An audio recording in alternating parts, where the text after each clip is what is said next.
Monsieur Viver, quand on s'est vu en novembre, on a parlé de montre, on a aussi parlé de ski, là on est sur le ski. Comment vous faites pour être bon à ski et dans l'horlogerie et partout? C'est un peu... Vous commencez un peu à m'agacer, donc dans quel domaine vous n'êtes pas bon? Oh écoutez,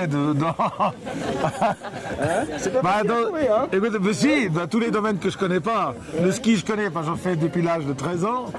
L'horlogerie, j'en fais depuis 40 ans. Ouais. Donc les domaines que je connais, j'essaye de les connaître, j'essaye d'être compétent. Hein.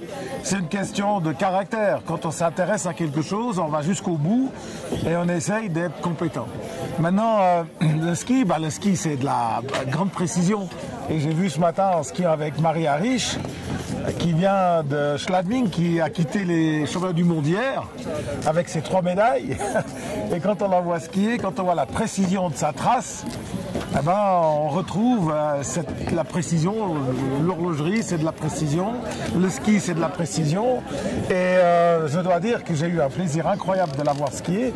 Ça m'a même motivé, parce que ça m'a redonné envie d'essayer d'aller encore plus loin. Et puis bon, à 64 ans, j'avais cru que dans le ski, j'étais arrivé au bout. Et là, ce matin, j'ai dit non, il faut essayer de tracer comme elle, d'avoir cette même précision. Donc ça m'a remis en cause. On est là pour la nouvelle Hublot Jeans. J'ai vu qu'hier soir vous en portiez volontiers les jeans. Elle est venue comment cette idée? C'est un des plus vieux vêtements du monde, c'est un des plus universels. Alors pourquoi on ne l'a pas fait avant vous? Pourquoi on l'a mal fait? C'est quoi la recette là? La recette, c'est de connaître une femme qui tout d'un coup a eu cette idée. Vous savez, c'est pas nos designers, c'est ni moi ni mon patron qui aurait pu penser à ça. Hein.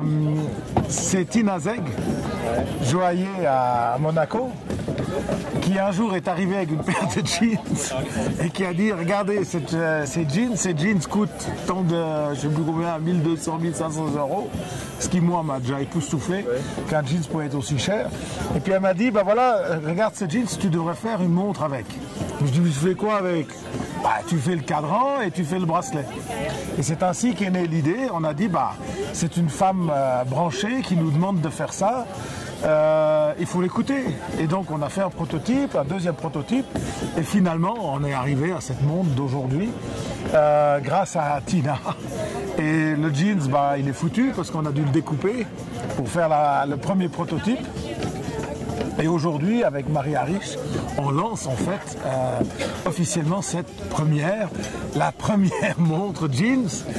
C'est déjà un succès parce on a fait une sorte de newsletter à nos détaillants.